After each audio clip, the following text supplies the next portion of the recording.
नमस्कार, मी निकिता. आपण पाहतायत LS मराठी. पाहुयात महत्त्वाच्या घडामोडी.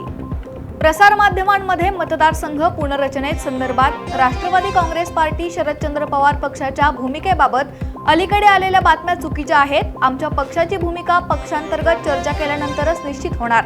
सुप्रिया सुळेंची ट्विट करून माहिती. सटाणा शहरातून जाणाऱ्या सुरत नाशिक महामार्गावर राष्ट्रवादी काँग्रेसच्या कार्यकर्त्यांकडून खड्ड्यांमध्ये वृक्षारोपण करून अनोखं आंदोलन. तातडीने रस्त्याची दुरुस्ती करण्याची कार्यकर्त्यांची मागणी. अकोला जिल्ह्यातील मूर्तिजापूर तालुक्यातील कानडी पोस्ट ऑफिसमध्ये लाखोंचा अपहार. पोस्ट मास्टर विरोधात गुन्हा दाखल करण्याची ग्रामस्थांची सामूहिक तक्रार. जिल्हा परिषदेच्या प्राथमिक शिक्षण विभागाकडून केंद्र प्रमुख आणि मुख्याध्यापक पदोन्नती देताना नियमबाह्यरित्या दिली असल्याची तक्रार दाखल. पालकमंत्री प्रकाश आंबेडकरांचे 211 जणांची पदोन्नती रद्द करण्याचे आदेश. बीडच्या अंबाजोगाई तालुक्यात 15 दिवसांच्या प्रदीर्घ विश्रांतीनंतर वाऱ्यासह जोरदार पाऊस.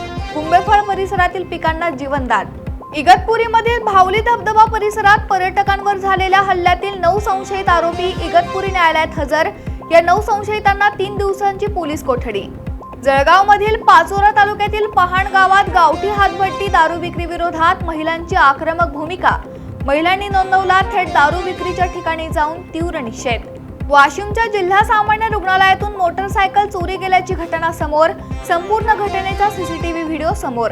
पुण्यातील पासपोर्ट कार्यालयाला बॉम्बने उडवून देण्याची धमकी. पाषाण भागात असलेल्या पासपोर्ट कार्यालयाला मेल. बॉम्ब शोधक नाशक पथकाकडून कार्यालयाची पाहणी.